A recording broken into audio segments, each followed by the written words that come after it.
Hormuz প্রণালীকে কার্যত বন্ধ করে দিয়েছে ইরান। भारत में बड़ी मात्रा में कच्चा तेल, गैस और फर्टिलाइजर जैसी अनेक जरूरी चीजें हॉर्मुज स्ट्रेट के रास्ते से आती हैं। युद्ध के बाद से ही हॉर्मुज स्ट्रेट में जहाजों का आना जाना बहुत चुनौतीपूर्ण हो गया है। পশ্চিম এশিয়ার যুদ্ধের আঁচ পড়েছে ভারতে।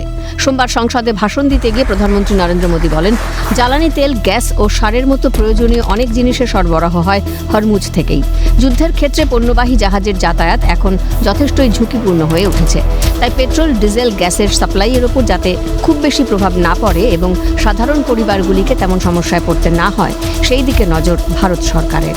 দেশ জুড়ে জ্বালানি সংকটের কথা কার্যত স্বীকার করে নিলেন প্রধানমন্ত্রী। बावजूद इसके हमारी सरकार का ये प्रयास रहा है कि पेट्रोल, डीजल और गैस की सप्लाई बहुत ज्यादा प्रभावित न हो, देश के सामान्य परिवारों को परेशानी भी कम से कम हो, इस पर हमारा फोकस रहा है। এদিন বক্তব্য রাখতে গিয়ে প্রধানমন্ত্রী বলেন, পশ্চিম এশিয়ার পরিস্থিতি সত্যিই চিন্তাজনক। গত 2-3 সপ্তাহে বিদেশমন্ত্রী জয়শঙ্কর ও পেট্রোলিয়াম মন্ত্রী হরদীপ সিং পুরী এই বিষয়ে সংসদে প্রয়োজনীয় তথ্য দিয়েছেন। যুদ্ধ 3 সপ্তাহ পেরিয়ে গিয়েছে, যার প্রভাব পড়তে শুরু করেছে গোটা বিশ্বের অর্থনীতি ও সাধারণ মানুষের জীবনের ওপর। তাই গোটা বিশ্বই চাইছে এই সমস্যার শীঘ্রই সমাধান হোক। इस समय पश्चिमी एशिया के हालत चिंताजनक है। बीते 2-3 हफ्तों में जयशंकर जी ने और हरदीप पुरी जी ने इस विषय पर सदन को जरूरी जानकारी दी है। अब इस संकट को 3 सप्ताह से ज्यादा हो रहा है। इसका पूरे विश्व की अर्थव्यवस्था पर, लोगों के जीवन पर बहुत ही विपरीत असर हो रहा है। इसलिए पूरी दुनिया इस संकट के जल्द से जल्द समाधान के लिए सभी पक्षों से आग्रह भी कर रही है। প্রধানমন্ত্রী আরো বলেন, যুদ্ধ পরিস্থিতিতে দেশবাসীর সুরক্ষায় জোর দেওয়া হয়েছে। মধ্যপ্রাচ্যের দেশগুলিতে কাজের জন্য যাওয়া ভারতীয় হোক বা পর্যটক, সকলকেই সাহায্য করা হচ্ছে।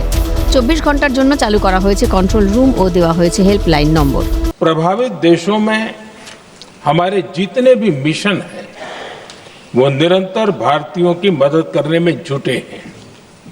वहां कम काम करने वाले भारतीय हो या फिर जो टूरिस्ट वहां गए हैं, सभी को हर संभव मदद दी जा रही है।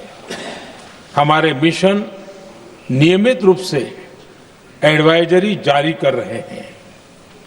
यहां भारत में और अन्य प्रभावित देशों में 24/7 कंट्रोल रूम और आपातकालीन हेल्पलाइन स्थापित की गई है।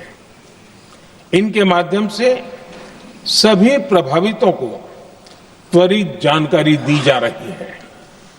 अध्यक्ष जी, संकट की स्थिति में देश विदेश में भारतीयों की सुरक्षा हमारी बहुत बड़ी प्राथमिकता रही है। সংসদে বক্তব্য রাখতে গিয়ে তিনি জানান, এখনো পর্যন্ত 3,75,000-এর বেশি ভারতীয়কে দেশে ফেরানো হয়েছে। শুধু ইরান থেকেই 1,000-এরও বেশি ভারতীয়কে ফেরানো হয়েছে। এরা সকলেই সুরক্ষিত আছে বলে দাবি প্রধানমন্ত্রীর। পাশাপাশি যুদ্ধ পরিস্থিতিতে পশ্চিম এশিয়ার একাধিক দেশে 10ম ও দ্বাদশ শ্রেণীর সমস্ত পরীক্ষা বাতিল করেছে central board of secondary education. এই বিষয়টি উল্লেখ করে প্রধানমন্ত্রী বলেন, সরকার সংবেদনশীল, সতর্ক ও সব রকম সাহায্যের জন্য প্রস্তুত। युद्ध शुरू होने के बाद से लेकर अब तक 3,75,000 से अधिक भारतीय सुरक्षित भारत लौट चुके हैं।